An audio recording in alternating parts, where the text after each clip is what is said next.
নমস্কার বন্ধুরা, শ্রাবণীর রান্নাঘরে আপনাদের সবাইকে স্বাগত জানিয়ে আমি আবারও একটা রান্নার ভিডিও নিয়ে আপনাদের সামনে চলে এসেছি। আজকের আমি আপনাদের করে দেখাবো মাছ ছাড়া মাছের কালিয়া। এই মাছ ছাড়া মাছের কালিয়া আমি কিভাবে বানাই সেটা আপনারা একবার দেখে নিন। মাছ ছাড়া মাছের কালিয়া বানানোর জন্য প্রথমে আমি এখানে গ্যাসটা অন করে নিয়েছি, করে নিয়ে একটা কড়া বসিয়ে দিয়েছি। এবারে আমি এর মধ্যে দিয়ে দেব জল। এই রান্নাটা যে আমি করব এর মধ্যে কিন্তু মাছ নেই, কিন্তু কিভাবে আমি মাছটা বানাবো সেটা দেখার জন্য আপনাদের কিন্তু পুরো ভিডিওটা দেখতে হবে। প্রথমে আমি এর মধ্যে জল দিয়ে দিলাম। এবারে আমি এর মধ্যে দিয়ে দেব এঁচড়। এখানে আমি এঁচড়গুলোকে ছোট ছোট টুকরো করে রেখেছি, কেটে রেখেছি। সেই এঁচড়গুলো আমি এই জলের মধ্যে দিয়ে দেব।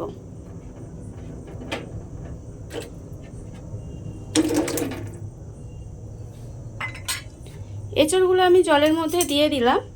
এইবারে আমি এর মধ্যে দেব অল্প সামান্য একটু নুন, আর আমি দেব অল্প একটু হলুদ দিয়ে এবারে এঁচড়টাকে প্রথমে খুব ভালোভাবে সেদ্ধ করে নিতে হবে।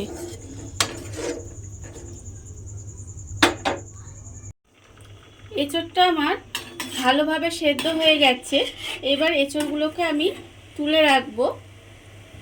তুলে এঁচড়টাকে আমার খুব ভালোভাবে ঠান্ডা করে নিতে হবে। প্রথমে এঁচড়টা আমি ওখানে খুব ভালোভাবে ঠান্ডা করে নিয়েছি। এবারে আমি এরকম একটা বাটি নিয়ে নেব। নিয়ে প্রথমে আমি এর মধ্যে দেব এঁচড়টা। এঁচড়টা আমি এর মধ্যে দিলাম। দিয়ে এবার এঁচড়টাকে খুব ভালোভাবে চটকে একটু মেখে নিতে হবে। এঁচড়টা খুব ভালোভাবে কিন্তু মেখে নিতে হবে। আমি এখানে এঁচড়টাকে খুব ভালোভাবে মেখে নিয়েছি। এইবারে আমি এর মধ্যে দিয়ে দেব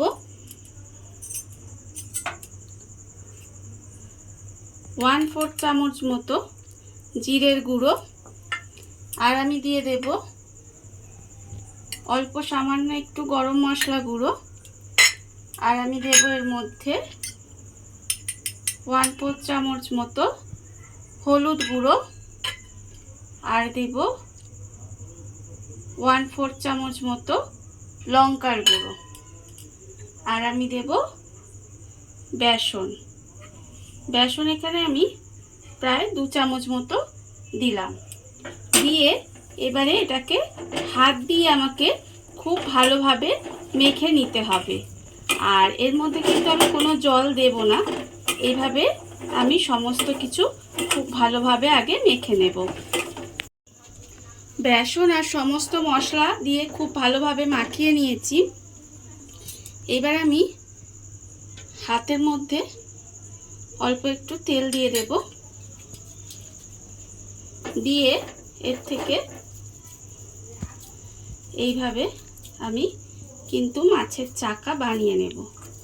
কিভাবে বানাচ্ছি সেটা কিন্তু আপনারা একটু দেখে নিন। দেখুন, এইভাবে কিন্তু পুরো মাছের চাকার মতো দেখতে হবে। ঠিক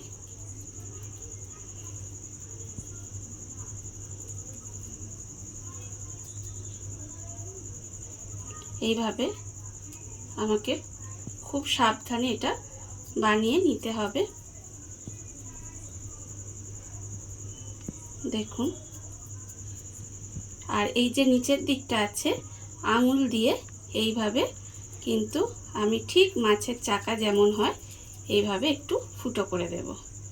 দেখুন, দেখতে পুরো মাছের চাকার মতোই কিন্তু হয়েছে। আর এইভাবে কিন্তু আমি সব কটা মাছ আগে বানিয়ে নেব। মাছের চাকাগুলো আমি এখানে বানিয়ে রেখে দিয়েছি। আর এঁচড় আর বেসন আর সমস্ত মশলা দিয়ে আমি যখন এটা মাখছিলাম তখন এর মধ্যে আমি আন্দাজ মতো একটু নুনও দিয়েছিলাম। সেটা ভিডিওটা স্কিপ করে গেছে, তাই আমি এখন বলে দিলাম। এবারে এটাকে আমি সরিয়ে রেখে দেব। সরিয়ে রেখে দিয়ে আবারও কিন্তু গ্যাসটা আমি অন করে নেব। অন করে নিয়ে এবারে আমি কড়া বসিয়ে দিলাম। কড়াটা আমার গরম হয়ে গেছে। এবারে আমি এর মধ্যে দিয়ে দেব সর্ষের তেল। এখানে একটু বেশি পরিমাণে সর্ষের তেল দিলাম, কারণ মাছগুলো যেহেতু আমায় ভাজতে হবে সেই জন্য এখানে তেলটা একটু বেশিই দিলাম। এবারে তেলটা একটু গরম হতে দেব। তেলটা আমার গরম হয়ে গেছে। এবারে আমি তেলের মধ্যে যে মাছগুলো এখানে বানিয়ে রেখে দিয়েছি সেই মাছগুলো আমি একটা একটা করে তেলের মধ্যে দিয়ে দেব। এর মধ্যে অনেকগুলো মাছ একসঙ্গে দেব না, অল্প অল্প করে দেব। দিয়ে এটাকে একটু এপিটোপিট করে লাল করে ভেজে নিতে হবে। মাছের চাকাগুলো যে বানিয়ে রেখেছিলাম সেইগুলো আমি উল্টে পাল্টে লাল করে ভেজে নিয়েছি। এবারে এগুলোকে আমি আস্তে আস্তে তুলে নেব।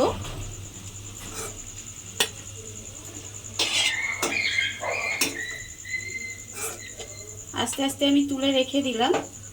আর আবারও আমি এর মধ্যে যেগুলো আছে সেগুলো আমি এর মধ্যে দিয়ে আমি লাল করে ভেজে নেব। মাছগুলো ভেজে এবারে আমি একটা সাইডে সরিয়ে রেখে দিয়েছি। এবারে কালিয়াটা বানাবো, তার জন্য আমি তেলের মধ্যে অল্প সামান্য একটু ঘি দিয়ে দেব। দিয়ে এবারে ঘিটাকে প্রথমে আমাকে একটু গলতে সময় দিতে হবে। ঘিটা আমার গলে গেছে। এবারে আমি এর মধ্যে দিয়ে দেব পেঁয়াজ বাটা। এখানে আমি একটা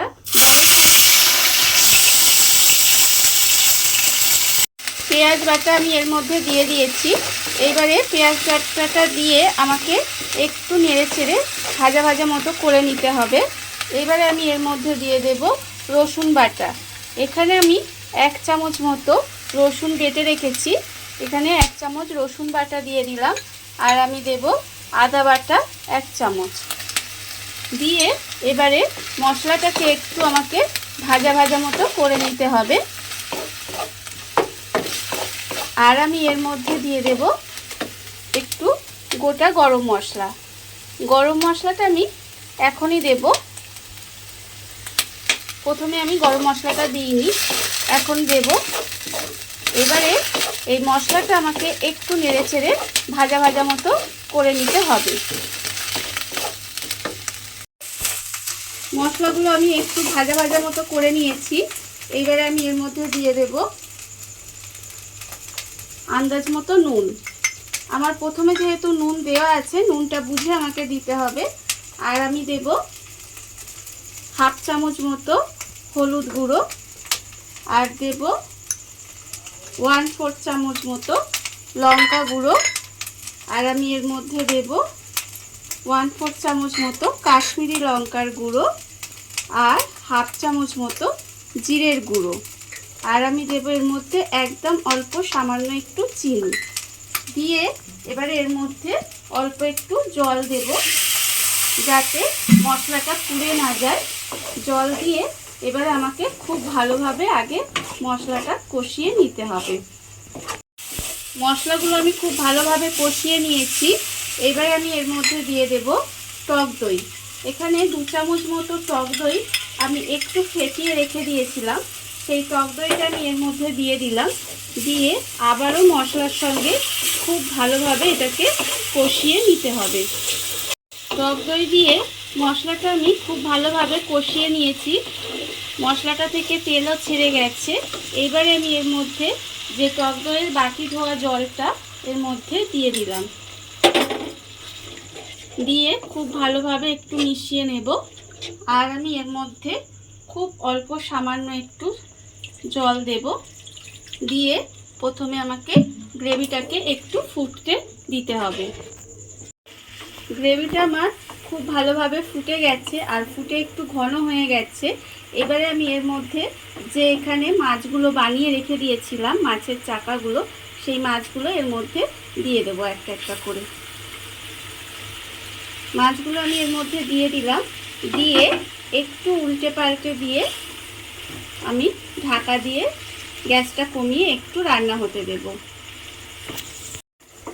মাছের পিসগুলো দিয়ে আমি ঢাকা দিয়ে গ্যাসটা কমিয়ে কিছুক্ষণ রান্না হতে দিয়েছি। রান্না করে নেওয়ার পর মাছটা এরকম হয়ে গেছে। আমার রান্নাটা প্রায় হয়েই এসেছে। একটু দেখে মনে হচ্ছে যেন পুরো মাছের কালিয়াই রান্না হচ্ছে। এবারে আমি এর মধ্যে দিয়ে দেব নামানোর আগে খুব অল্প সামান্য একটু গরম মশলা গুঁড়ো। আর আমি দেব এখানে আমি চেরা কাঁচা লঙ্কা রেখেছি দুটো, সেই চেরা কাঁচা লঙ্কা দুটো আমি এর মধ্যে দিয়ে দিলাম। দিয়ে এবার গরম মশলাটা একটু উল্টে পাল্টে মিশিয়ে দেব। দিলেই কিন্তু আমার রান্নাটা রেডি হয়ে যাবে। দেখুন বন্ধুরা, বাড়িতে থাকা খুব অল্প উপকরণ দিয়ে কত সুন্দর মাছ ছাড়া মাছের কালিয়া তৈরি হয়ে গেছে। আর আপনারা কিন্তু দেখে একটুও বুঝতে পারবেন না যে এটা মাছ নয়, দেখে মনে হচ্ছে মাছেরই পিস। আর এই ভিডিওটা যদি আপনাদের ভালো লেগে থাকে তাহলে লাইক করবেন, কমেন্ট করবেন আর সাবস্ক্রাইব করবেন আমার চ্যানেলকে। আজ এই পর্যন্ত, নমস্কার।